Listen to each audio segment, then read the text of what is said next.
बिहार में पहले चरण के मतदान में महिलाओं ने बढ़ चढ़कर हिस्सेदारी की और महिलाओं की वोटिंग का जो परसेंटेज है वो अधिक बताया जा रहा है पिछले चुनाव के मद्देनज़र। हमारे साथ कुछ महिलाएं हैं जिनसे हम जानने की कोशिश करते हैं कि आखिरकार क्या वजह है इसके पीछे, और अगर दूसरे चरण के चुनाव में भी महिलाओं के मतदान का जो प्रतिशत है वो ज़्यादा रहता है तो उसके पीछे की वजह क्या है। हमसे बात करने के लिए आपका शुक्रिया। आपको क्या लगता है कि इस बार महिलाएँ ज़्यादा क्यों निकल कर वोट करने आ रही हैं?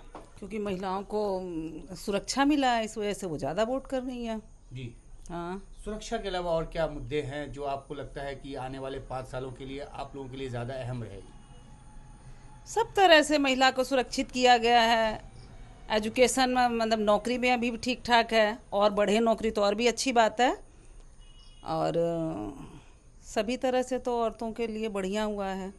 एक वजह ये बताई जा रही है कि जिस तरह से 10,000 रुपये का जो एक अनुदान है वो आया, वो भी एक महिलाओं के लिए जो एक फैक्टर है कि वो जाकर वोट करें। कुछ नहीं है, ऐसा कुछ नहीं है कि वो 10,000 की वजह से हम ये कर रहे हैं। एनडीए सरकार हर हिसाब से बढ़िया है, नीतीश सरकार हर हिसाब से बढ़िया लग रहा है हमें, अच्छा लग रहा है हमें। तो आपने तो साफ तौर पे बताया कि नीतीश कुमार से आप प्रभावित हैं, महिलाएं प्रभावित हैं। आपसे जानना चाहेंगे कि इसके पीछे की वजह क्या है। 20 सालों से नीतीश यहाँ पर राज कर रहे हैं, वो मुख्यमंत्री हैं। क्या कुछ अच्छा लगता है नीतीश कुमार का?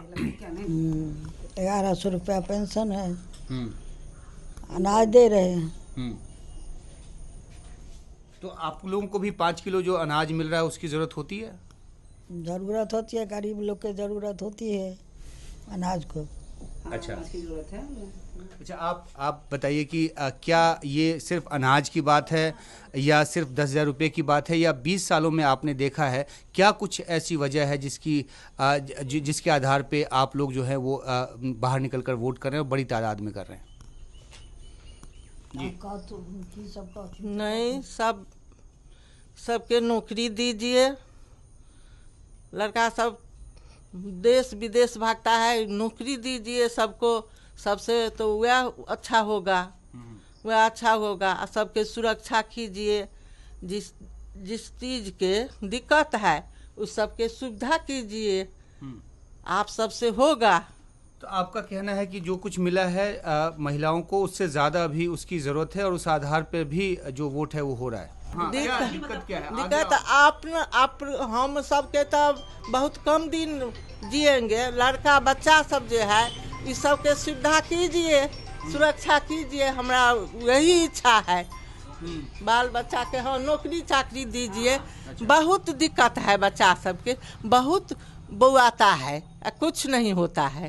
तो आप सबसे होगा तो कीजिए, वही हम सब गुणगान गाएंगे।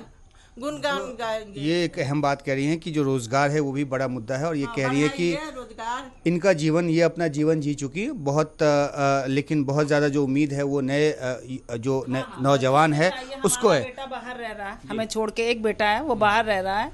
जब नौकरी की यहाँ पे दिक्कत है इसलिए तो अगर यहाँ नौकरी बढ़े तो क्यों मेरा बेटा बाहर जाके रहे, हम क्यों इतना परेशान हो। 2 माँ बाप अकेले रहते हैं, बेटा मेरा बाहर रहता है। नौकरी की थोड़ी दिक्कत है, नौकरी चाहिए। अच्छा, आपके लिए क्या मुद्दा है इस बार? शिक्षा की एजुकेशन। नहीं, एजुकेशन क्या मतलब पढ़ाई में क्या दिक्कत आ रही है अभी, और किस तरह से आप ज़्यादा सुविधा चाहती हैं? एजुकेशन में हमको यही मतलब जैसे आमतौर मतलब सामान्य जाति का लड़के लोग का जो है वो थोड़ा बढ़ाएं। पिछड़ी जाति को ज़्यादा आरक्षण मिल रहा है, सामान्य को नहीं मिल रहा है, इस पे हम थोड़ा ध्यान। अच्छा, तो एक एजुकेशन और आरक्षण ये भी 2 बड़े मुद्दे हैं, और जाहिर सी बात है कि जो वोटिंग परसेंटेज बढ़ा है वो तो अच्छे काम की वजह से बढ़ा है, लेकिन इस उम्मीद में भी बढ़ रहा है कि ये सरकार जो है वो और ज़्यादा बढ़िया काम करे और ज़्यादा जो जन सरोकार की जो नीतियाँ हैं उसको सामने लेकर आए।